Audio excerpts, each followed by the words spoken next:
আরে আরে, এই শেফা শিয়ালিনীর আখের জমিতে দেখছি কারেন্ট দেওয়া। আমাকে বাঁচাও, বাঁচাও, কে আছো, মরে যাচ্ছি। রূপনগর গ্রামে শেফা শিয়ালিনী তার মেয়ে মিনাকে নিয়ে বাস করত। মিনা, আমি কাজে যাচ্ছি মা, তুই সাবধানেই থাকিস, তাড়াতাড়ি ফিরে আসবো। আচ্ছা মা, তাড়াতাড়ি চলে এসো। আর আসার সময় আমার জন্য একটা আখ নিয়ে আসবে। বাজারে অনেক আখ উঠেছে, আমার খুব আখ খেতে ইচ্ছে করেছে মা। কত মিষ্টি, কত মজা। ঠিক আছে মা, আমি ফেরার সময় তোর জন্য বড় একটা আখ নিয়ে আসবো। এরপর মন ভরে খাবি, তারপরে যদি দাঁত ভেঙে যায় তখন বুঝবি আখ আর কি ঝাল। এবার আমি আসি রে মা।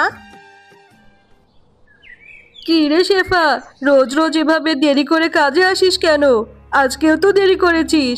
তোকে আর আমার বাড়িতে কাজ করতে হবে না, আমি বাড়িতে নতুন কাজের লোক রেখে নেব। ম্যাডাম, আপনি আমাকে এভাবে কেন বলছেন? আমি কোথায় দেরি করে এসেছি? আমি তো সময় মতোই এসেছি। আমাকে এভাবে কাজ থেকে তাড়িয়ে দিবেন না, মেয়েটাকে নিয়ে যেয়ে না খেয়ে মরতে হবে। আরে, তুই না খেয়ে থাকবি না খেয়ে থাকবি সেটা আমি কি করে দেখব বল? আমি নতুন কাজের লোক পেয়েছি, তাকে সস্তায়ও রাখতে পারবো, টাকাও কম। যা তো এখান থেকে যা। বাঘিনী মামি যে কাজ থেকে তাড়িয়ে দিল, এখন যে আমি কোথায় যাব? যাই, মেয়েটা একটা আখ খেতে চেয়েছে, বাজার থেকে একটা আখ কিনে নিয়ে যাই। এরপর শেফা বাজার থেকে একটা আখ কিনে নিয়ে বাড়িতে চলে যায়। মা, তুমি আখ এনেছো? আমার জন্য কত বড় বড় দুইটা আখ এনেছো। দাও মা, দাও, আমি আখগুলো খাই। ও মা, তোমার এত মন খারাপ কেন গো? তুমি চুপচাপ আছো, কি হয়েছে তোমার মা? না রে মা, কোথায় আমার মন খারাপ? কি করব বল, আমাকে যে বাঘিনী মামি কাজ থেকে বের করে দিয়েছে। ওরা নাকি কম পয়সায় ভালো কাজের লোক পেয়েছে। এখন আমি কোথায় গিয়ে কাজ খুঁজবো? আমাদের যে এখন না খেয়ে মরতে হবে রে মা। মা, তুমি চিন্তা করো না, আমার মাথায় একটা বুদ্ধি এসেছে। তুমি যে আখ দুটো এনেছো, এই আখ দুটো কেটে আমাদের বাড়ির পেছনে জমিতে লাগিয়ে দিই। তাহলে কিছুদিন পর আখ বড় হলে আমরা বিক্রি করব। হ্যাঁ রে মিনা, তোর মাথায় তো অনেক বুদ্ধি, ভালো একটা বুদ্ধি করেছিস। আচ্ছা ঠিক আছে, চল এই আখগুলো আমাদের বাড়ির পেছনে জমিতে নিয়ে রোপণ করি। আচ্ছা মা, চলো, এক্ষুনি চলো। এই আখগুলো দা দিয়ে ছোট ছোট করে কেটে আমরা ওই জমিতে রোপণ করে দিয়ে আসি।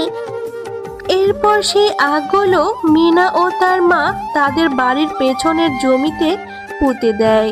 আর তারা তাদের সেই পুঁতে দেওয়া আখগুলো প্রতিদিন অনেক যত্ন নিতে থাকে। ও মা, দেখো বাইরে কত সুন্দর বৃষ্টি হচ্ছে। আমাকে আর কালকে থেকে কষ্ট করে আমাদের আখের জমিতে পানি দিতে হবে না, তাই না মা? আমাদের আখগুলো এত পানি পেয়ে এমনিতেই ভালো হবে। হ্যাঁ রে মা, এভাবে বৃষ্টি থাকলে আমাদের জমির আখগুলো তাড়াতাড়ি বড় হয়ে যাবে, আর বাজারে ভালো দামে বিক্রিও করতে পারবো। হ্যাঁ মা, আর আমি রোজ রোজ অনেক আখ খেতে পারবো।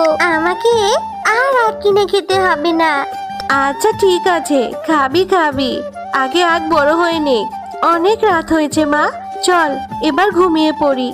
এ কথা বলে তারা মা ও মেয়ে ঘুমিয়ে পড়ে। দেখেছো মা, আমাদের আখগুলো কত বড় বড় হয়েছে।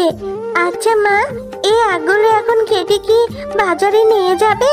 হ্যাঁ রে মা, এখন এই আখগুলো কেটে বাজারে বিক্রি করা যাবে, কিন্তু আমি অন্য কিছু ভাবছি রে মা। এত কি ভাবছো মা? তুমি আমাকে বলো, আমি তোমাকে বুদ্ধি দিয়ে সাহায্য করব। ওরে আমার বুদ্ধিমান মেয়ে রে, আমি ভাবছি যে বাজারে তো বাঘমামা আখ বিক্রি করেই, তাহলে সবাই কি আমার থেকে আখ কিনবে? সবাই তো বাঘমামার থেকেই আখ কিনে খাবে। হ্যাঁ মা, বাঘ মামা তো আখ বিক্রি করে। তুমি আজ আখ বিক্রি না করে আখের জুস বিক্রি করবে, তাহলে দেখবে এই গরমে বাজারে সবাই তোমার থেকে আখের জুস কিনে খাবে। সত্যি রে মিনা, তোর বুদ্ধির প্রশংসা করতে হয়, বুদ্ধিটা কিন্তু খুব ভালো হয়েছে। আচ্ছা চল, এবার মা ও মেয়ে আখ কেটে তারপর বাজারে নিয়ে যায়। এরপর শেফা শিয়ালিনী আখগুলো কেটে বাজারে নিয়ে যায়। আসুন আসুন দাদারা দিদিরা, মিষ্টি আখের রস আছে, মিষ্টি আখের রস। খেয়ে যান খেয়ে যান, খেতে ভারী সুস্বাদু। আরে, এই ছোট লোক শেফা শিয়ালিনী আবার আখের ব্যবসা শুরু করেছে। ও এত আখ কোথা থেকে পেল? আবার আখের শরবতও বিক্রি করছে। ওকে কিছুতেই ব্যবসা করতে দেওয়া যাবে না।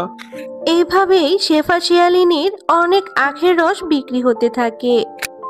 এদিকে বাঘমামার দোকানে কোনো আখ বিক্রি হয় না। এটা দেখে তো বাঘমামা রেগে ক্ষোভে গজগজ করতে থাকে। সত্যি গো শেফা দিদি, তোমার আখের রস খুব মিষ্টি, ভারী সুস্বাদু, খুব মজা পেলাম গো। এরপর থেকে তোমার দোকান থেকে আখের রস খাবো। হ্যাঁ গো, তোমার কি হয়েছে?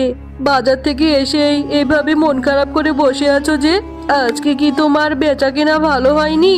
বাজার আনতে বলেছিলাম, সেটাও আনোনি। না গো গিন্নি, কি যে বলবো তোমাকে, আমার যে কোনো বেচা কেনাই হচ্ছে না। ওই ছোট লোক শেফা ও বাজারে আখের জুস বিক্রি করছে। সবাই ওর থেকে আখের জুস খাচ্ছে, কেউ আমার কাছ থেকে আখ কিনছেও না। ও, এই ব্যাপার। তুমি একদম চিন্তা করো না গো, আজকেই ওই ছোট লোক শেফার আখের জমিতে যাব, আর গিয়ে সব আখ চুরি করে নিয়ে আসবো। এরপর দেখবো ও আখ কোথা থেকে আনে।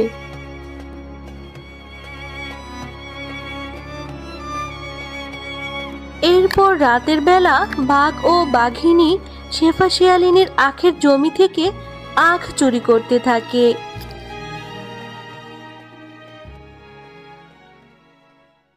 ও মা, আমাদের জমির আখগুলো কে কেটে নিয়ে গেছে?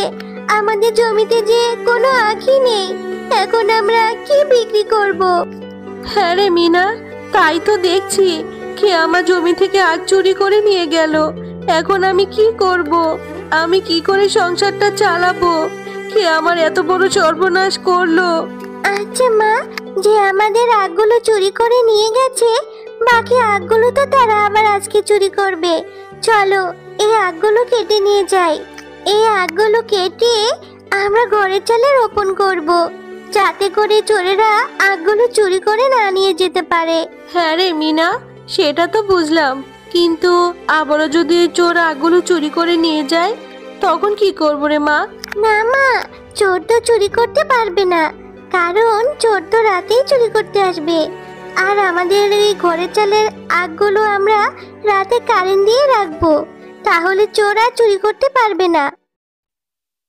এরপর মিনা ঘরের চালে আখগুলো লাগাতে থাকে।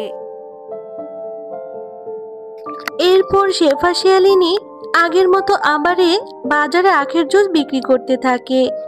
আর এটা দেখে বাঘ ভীষণ রেগে যায়। আরে, এই শেফালি শিয়ালিনীর জন্য তো দেখছি আমি কোনো ব্যবসাই করতে পারবো না। এবার ওর একটা ব্যবস্থা করতেই হবে। ওর আখগুলো চুরি করে সব নিয়ে আসলাম, দুদিন পার না হতেই আবার আখের দোকান খুলে বসেছে। আরে গিন্নি, এই শেফা শিয়ালিনী তো দেখছি বাজারে আবারও আখের রস বিক্রি করছে। ওর জন্য আমার বেচা কেনাই বন্ধ হয়ে গেছে। ওর কিছু একটা করতেই হবে। বুঝতে পেরেছি, তোমাকে দিয়ে আর কিচ্ছু হবে না। এবার আমিই যাব। আমি নিজে গিয়ে ওই শেফা শিয়ালিনী বাড়ি থেকে সব আখ চুরি করে নিয়ে আসবো। এক্ষুনি চলো, আজকে রাতেই যাব। আরে আরে, এই শেফা শিয়ালিনীর আখের জমিটাতে দেখছি কারেন্ট দেওয়া। আমাকে বাঁচাও, বাঁচাও, কে আছো? মরে যাচ্ছি, জলে পড়ে গেলাম গো, মরে গেলাম, মরে গেলাম। হ্যালো বন্ধুরা, গল্পটি ভালো লেগে থাকলে চ্যানেলটি সাবস্ক্রাইব করে দিবেন এবং পাশে থাকা বেল আইকনে প্রেস করে আমার পাশেই থাকবেন। ধন্যবাদ।